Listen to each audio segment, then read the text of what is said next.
Jokowi tahunya cuma satu, saya tidak tahu, jangan tanya saya.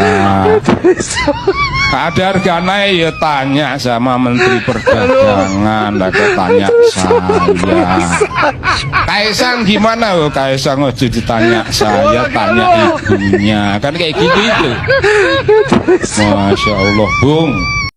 Asli mas? Asli. Anda dapat dari mana? Asli. Lah ya, Anda dapat dari mana? Saya tidak perlu menjelaskan ke Pak Suryo saya dapat dari mana. Ini kok dua-duanya nggak perlu menjelaskan? Ini ditonton jutaan orang, Mas. Nah, Bapak ini sukanya begini. Maksud saya, kan tadi nanya saya jelaskan. Ya. Coba tanyakan ke saya sekali lagi, apakah itu asli apa tidak? Ya. Asli nggak? Asli. Udah, bagus. Berarti kita pegang ini Asli. asli. Dari mana Anda mengatakan itu asli? Karena yang mengeluarkan itu UGM. Pak Presiden, Anda sebenarnya waktu kuliah di rumah sakit jiwa sudah lulus atau belum? Sudah, tapi belum tapi sudah. Kasus Gibran secara hukum tertulis itu sudah selesai bahwa dia sah menjadi calon, tapi karena di atasnya ada moral dan etika, maka ada hukumannya dua. Pelanggaran etiknya itu dikenakan kepada oknum. Misalnya ketua MK yang sudah diberhentikan itu karena jelas-jelas dia terbukti melakukan pelanggaran berat di dalam bidang etika sehingga diberhentikan. Tapi saudara, karena etika ini berkaitan dengan moral, maka sebenarnya hukuman moral, pengucilan sosial, dan cibiran masyarakat akan terus terjadi kepada orang yang itu. Oke lah, hukum formal tidak mencakup. Tapi kalau setiap orang mengatakan, ini anak haram konstitusi, ini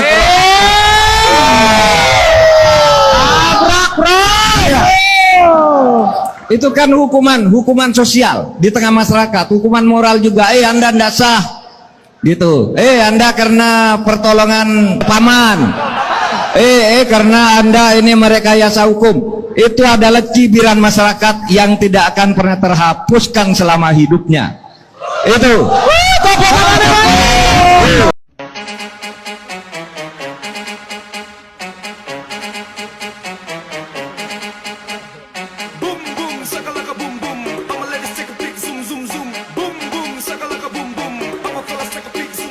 Inilah bahasa tubuh tukang ngibul yang sebenarnya.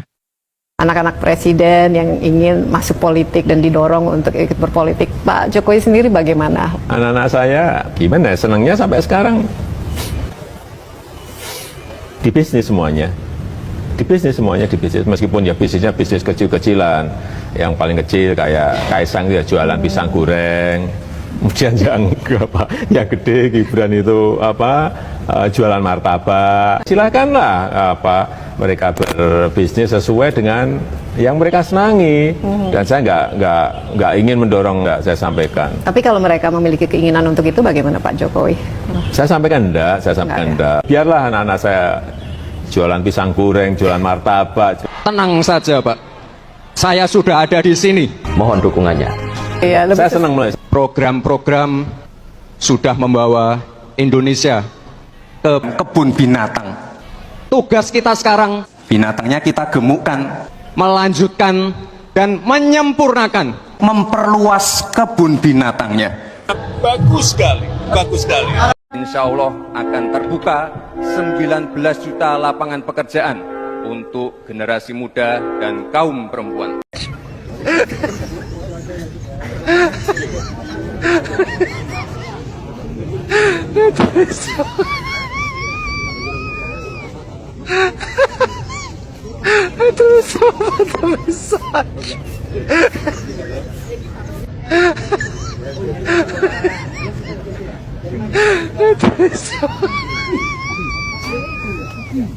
Yang bangga nih. Itu sama.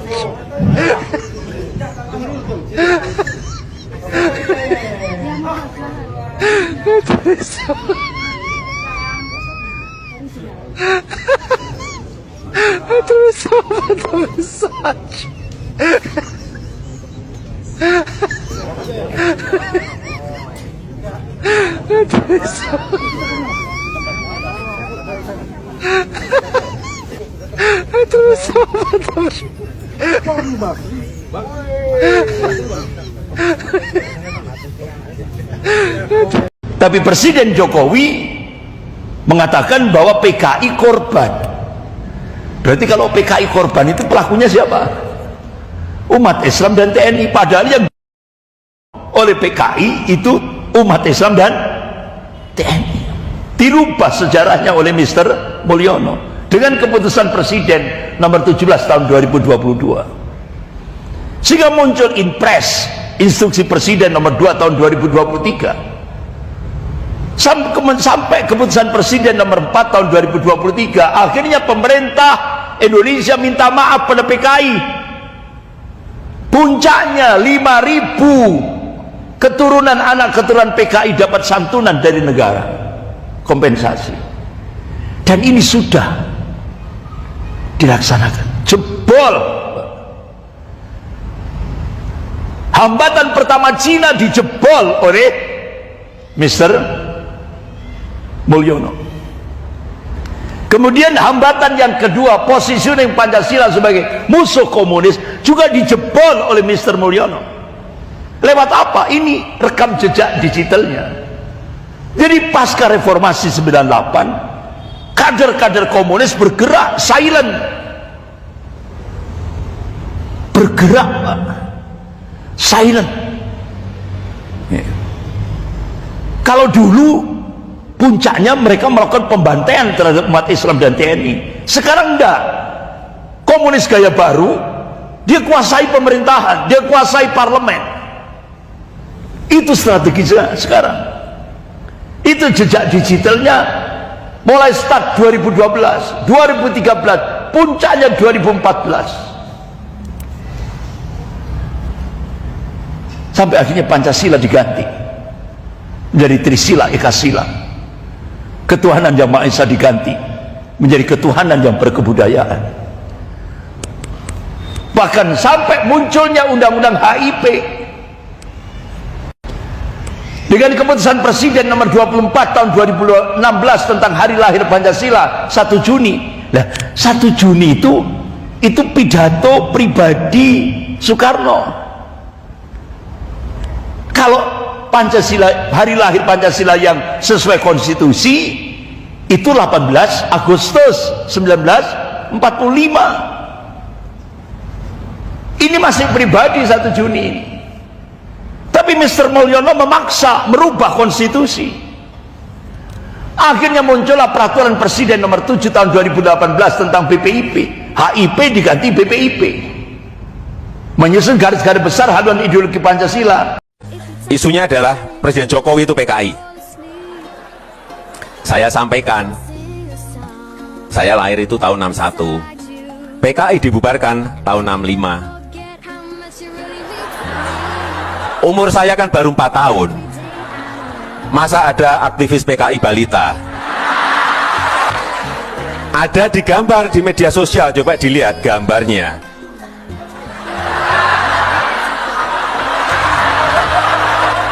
Tahun 1955, saat PKI yang namanya ketua PKI namanya DN Aidit itu sedang menyampaikan orasinya. Lah saya kok ada di bawahnya?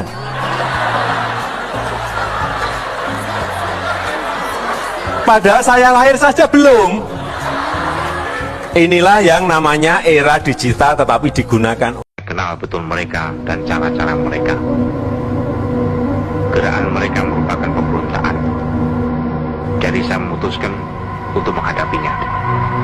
Sampai hari ini kepada seluruh anggota kesatuan supaya segera kembali ke Kostrad, dan juga sampaikan hal ini kepada Komandan Batalion. Pertanyaannya untuk Mas Gibran, sebutkan 6 suku yang ada di Indonesia. Suku Jawa, suku Sunda, Betawi, Batak, Dayak. Udah 6? Belum, satu lagi. Kurang satu apa? Syukurin. Satu lagi sukunya. Dayak tuh.